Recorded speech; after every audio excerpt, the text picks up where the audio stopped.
Panginoon, salamat sa pag-ibig na ibinigay mo sa amin. Salamat sa pagpapala na aming natanggap mula sa iyo, Panginoon. Salamat dahil hindi mo kami pinabayaan, hindi mo kami iniwan, Panginoon. Lagi mo kaming ginagabayan, lagi mo kaming tinutulungan, Panginoon.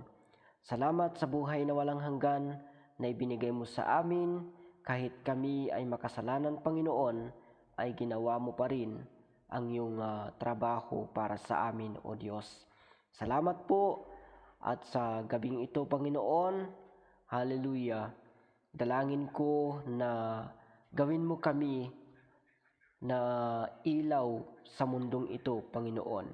Salamat po, Panginoong Diyos, hallelujah, dahil meron kaming Diyos na tapat, meron kaming Diyos na mapagpatawad, mapagmahal at mapagbigay, Panginoon. At sa oras na ito, Panginoon, dalangin ko na pagalingin po ninyo si Ate Joanne, O God, na sa kasalukuyan, Panginoon, ay naka-ICU pa rin siya, O God. Maari mong tanggalin, Panginoon, at kaya mong tanggalin, O God, yung sakit na kanyang nararamdaman, Panginoon. Iabot mo sa kanya, O God, ang iyong makapangyarihan, dakilang kamay, Panginoon.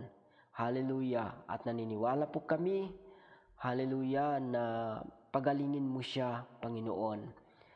Hallelujah. At ang kanyang mga pamilya, mga kapatid, mga anak, Panginoon, ganun din ang kanyang asawa na nagbabantay sa kanya, Panginoon.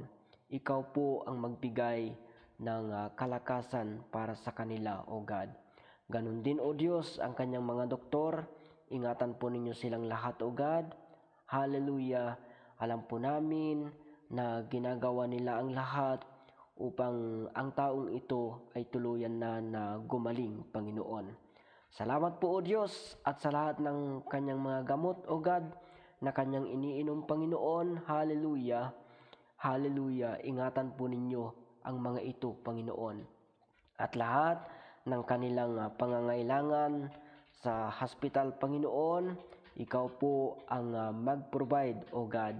Dahil naniniwala po kami, umaasa po kami, O God, na lahat ng bagay ay kaya mong gawin at lahat ng pagpapala, Panginoon, ay kaya mong ibigay, Panginoong Diyos. Salamat po at sa iyo namin ibinabalik lahat ng papuri, lahat ng pasalamat sa pangalan ni Jesus na aming sariling tagapagligtas. In Jesus' name, Amen.